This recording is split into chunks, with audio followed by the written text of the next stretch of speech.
अस्सलाम वालेकुम नाज़रीन। आज का हमारा मौजू है उर्दू ज़बान का आगाज़ व इर्तिका, यानी जिस ज़बान की हम तालीम हासिल कर रहे हैं, कोर्स में पढ़ रहे हैं, जिसका मुताला कर रहे हैं, वो ज़बान किस तरह वजूद में आई। यानी उर्दू ज़बान हिंदुस्तान में कितने मरहलों से गुज़रती हुई अपनी जदीद शक्ल में नमूदार हुई। तो सबसे पहले हम देखते हैं कि उर्दू किस ज़बान का लफ्ज़ है।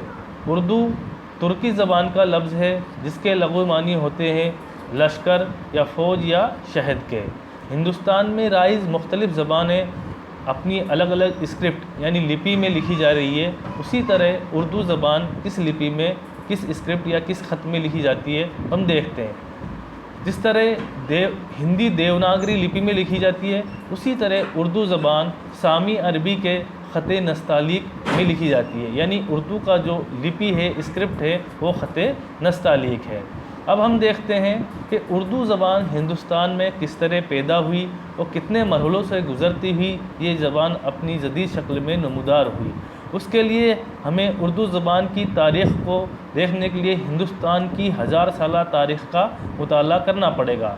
और जिस तरह मुख्तलिफ़ ज़बानों को समाजी ज़रूरत ने जन्म दिया, उसी तरह उर्दू ज़बान को भी समाजी ज़रूरत ने जन्म दिया।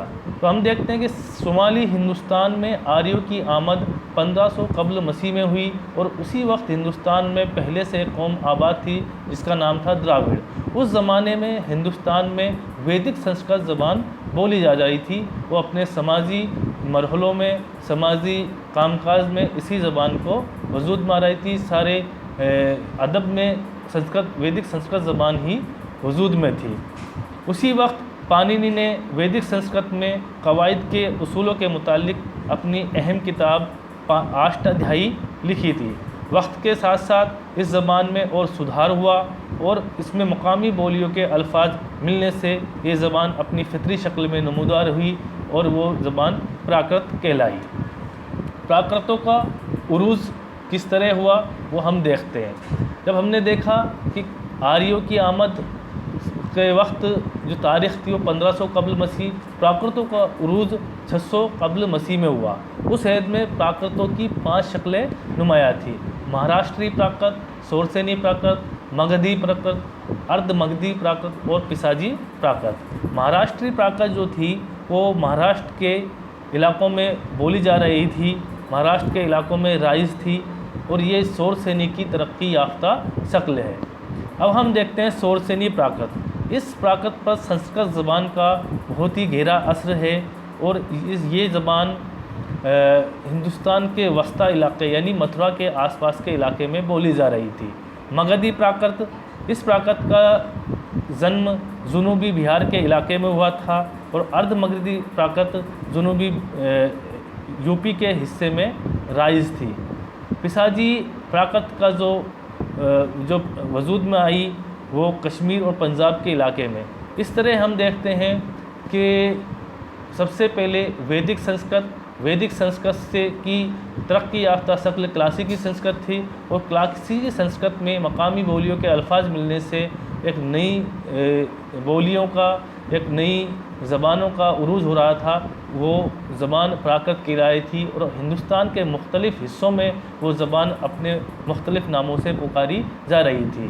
और ये ज़माना था 600 कब्ल मसीह का, प्राकृतों का उरूज था। प्राकृत हिंदुस्तान के मुख्तलिफ़ हिस्सों में बोली जा रही थी। महाराष्ट्र में महाराष्ट्री प्राकृत थी, मथुरा के आसपास के इलाके में सोरसेनी प्राकृत थी, जुनूबी बिहार में मगधी प्राकृत थी और मशरक़ी बिहार और यूपी के इलाकों में अर्ध मगधी प्राकृत बोली जा रही थी।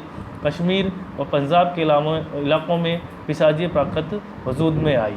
इसके बाद मुकामी बोलियों के अल्फाज मिलने से प्राकृतों का और ज़्यादा सस्ता और शाइस्ता शक्ल वजूद में आती गई। प्राकृतों से फिर अपभ्रंशों का दौर आया। तो अपभ्रंशों का दौर जो हिंदुस्तान में माना गया है वो 600 कब्ल मसीह से 1000 ईस्वी तक माना गया है। यानी इस दौरान हिंदुस्तान में प्राकृतों ने अपनी तरक्की याफ्ता शक्ल इख्तियार करके अपभ्रंशों की शक्ल इख्तियार कर ली थी। तो इन अपभ्रंशों में सबसे पहले हम देखते हैं सोरसेनी अपभ्रंश। सोरसेनी अपभ्रंश शौरसेनी प्राकृत की तरक्की याफ्ता शक्ल है। और शौरसेनी अपभ्रंश से हिंदुस्तान में कई ज़बानें और कई बोलियाँ वजूद में आई।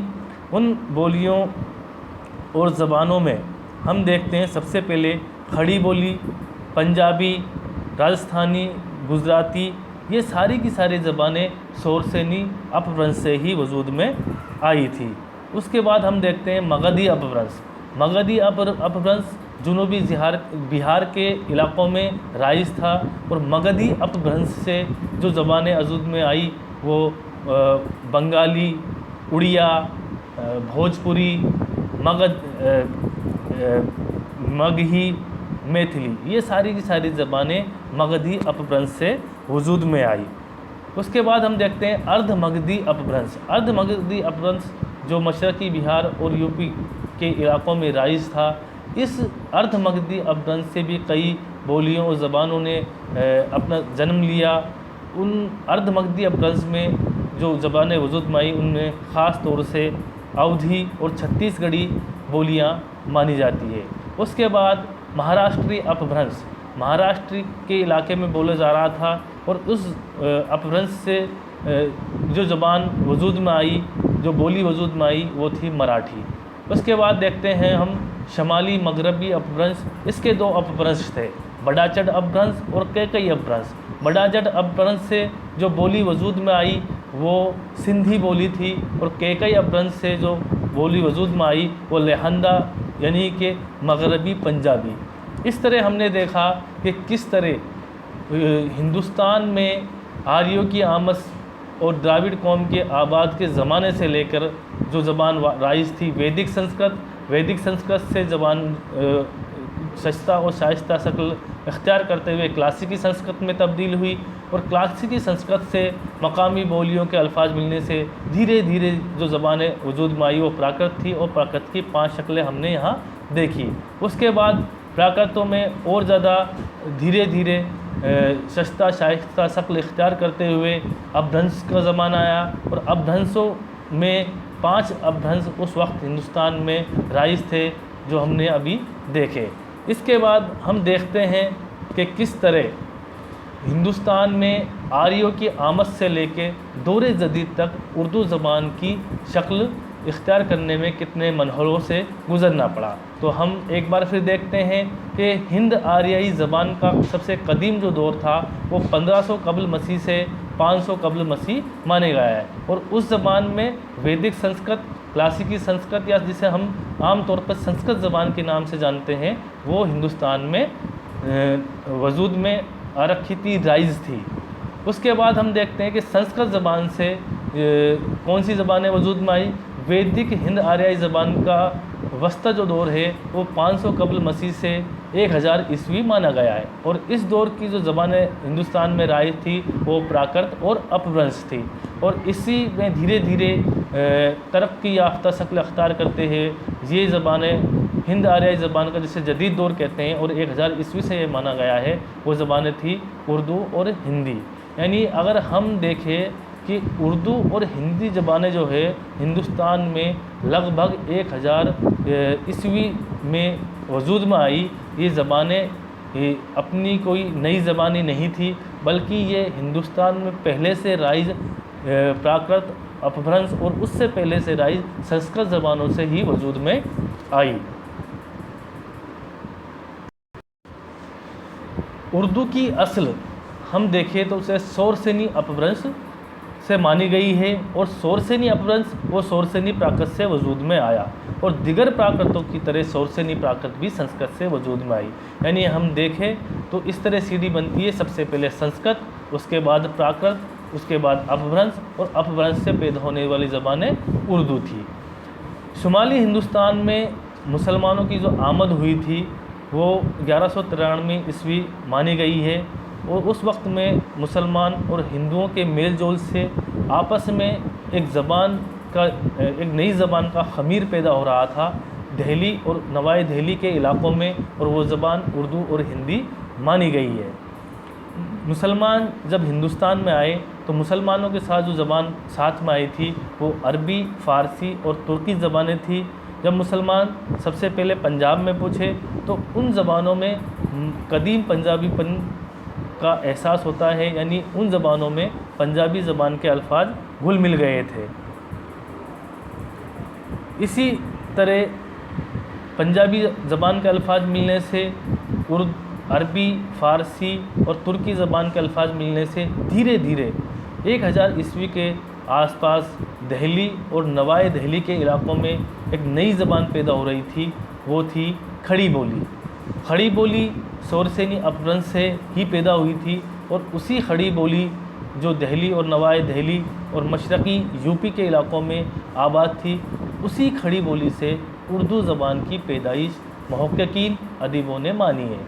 सबसे पहले प्रोफेसर मसूद हुसैन खान ने उर्दू ज़बान की पैदाइश की असल खड़ी बोली को ही करार दिया था।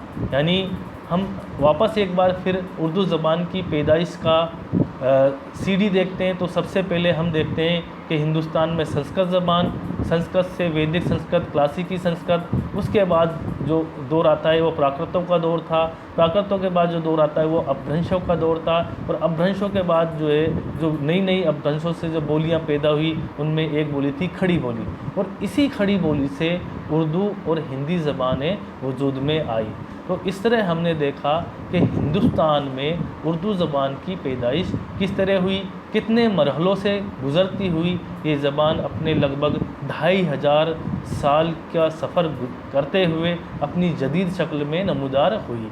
यानी हिंदुस्तान में उर्दू कोई नई ज़बान नहीं है, ये बाहर से लाई गई ज़बान नहीं है, ये कोई बैरूनी ज़बान नहीं है, बल्कि हिंदुस्तान की मिट्टी में ही पैदा हुई अपनी ख़ुद की एक ज़बान है। उर्दू ज़बान की असल खड़ी बोली है। खड़ी बोली सोरसेनी अपभ्रंश से निकली, सोरसेनी अपभ्रंश प्राकृत से पैदा हुआ और प्राकृत जो है वो संस्कृत ज़बान से निकली है।